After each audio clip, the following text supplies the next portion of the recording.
Nyinga en Pastor Joseph Agali. Arwaki e chenro mar Pisoko. Pisoko en kama inyalo yude puonj mawuok e muma, kendo inyalo yude tiegruok kawuok e muma, kendo an jawer ibro yudo wende mawuok e muma kamori ei muma.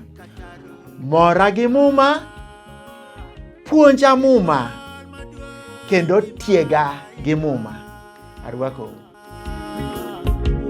Karombo marwadha noloro aipoto Kademowa katung polo ywa.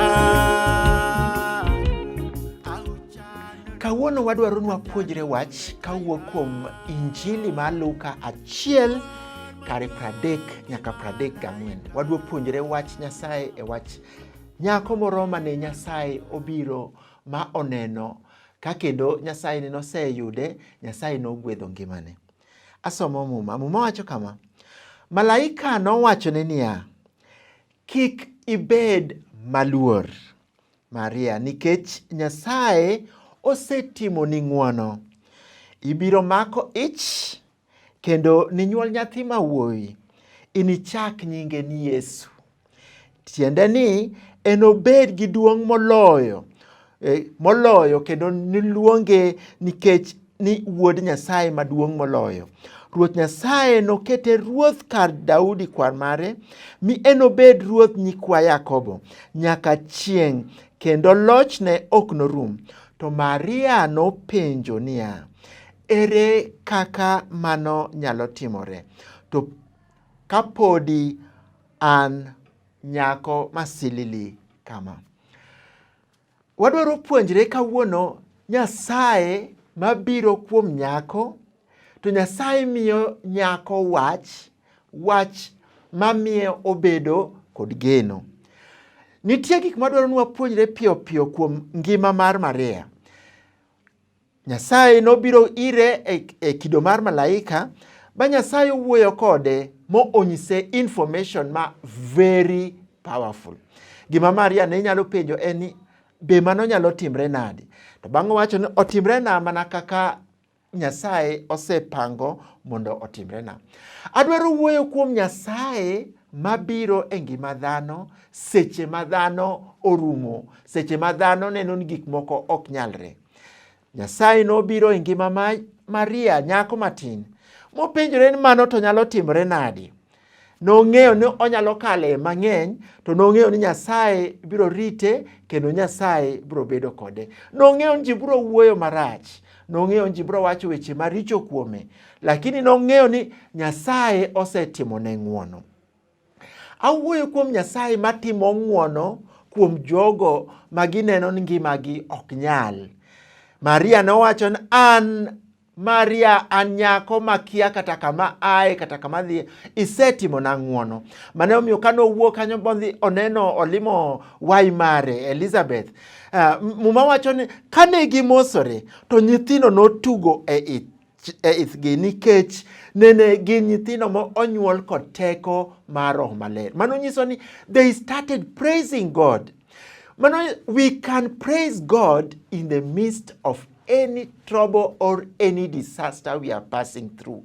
Kato bedo ni wan ngimawa en ngima ma waluoro gik mang'eny, jochawa, ji wuoyo kuomwa marach, ji wacho weche maricho kuomwa, kato bedo ni ji lando weche maricho kuomwa, kato bedo ni gik matimore e ngimawa, mana kaka Maria nene wachne nitie gik mabiro timore e ngimani, nene kobedo maluor. Neno chako pako Nyasaye. Wabed jogo mapako Nyasaye, kato bedo ni en ang'o mawakale e ngimawa. Bang'e Nyasaye biro gwedhowa, kendo Nyasaye biro ritowa. E nying Yesu Kristo, Nyasaye biro gwedhe.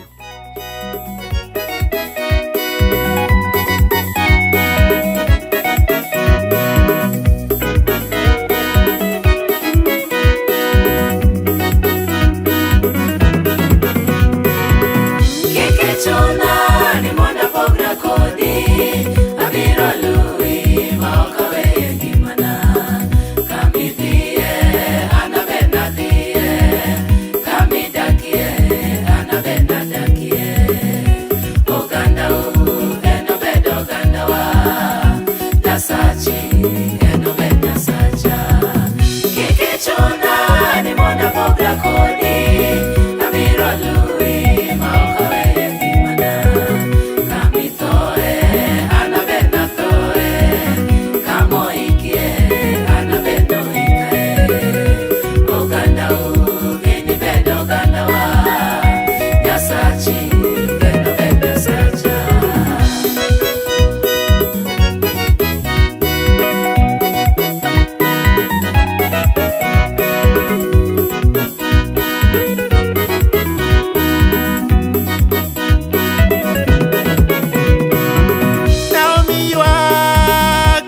konyiso Ruth, yawuot otho Orumo mian tinda chal migumba.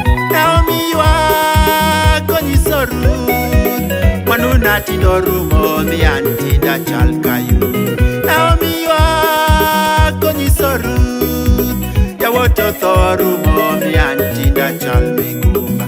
Omiyo konyiso Ruth, manuna tindo Orumo mian tinda chal kayu. Keke chona ni monda pogra kodi, abiro lui ma okawe gimana. Kami thie, anabena thie, kami dakie, anabena dakie. Oganda eno bedo oganda wa, dasachi eno bedo sacha. Keke chona ni monda pogra kodi, abiro lui ma okawe gimana. Kami toe, anabena toe, kamo ikie, anabeno ikae. Oganda eni bedo oganda wa, Nyasaye eno bedo sacha. Naomi mor, koneno yie maduong' manene Ruth oting'o. Naomi mor,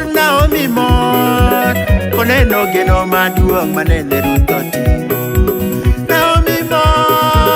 Naomi mor, koneno yie maduong' manene Ruth oting'o. Naomi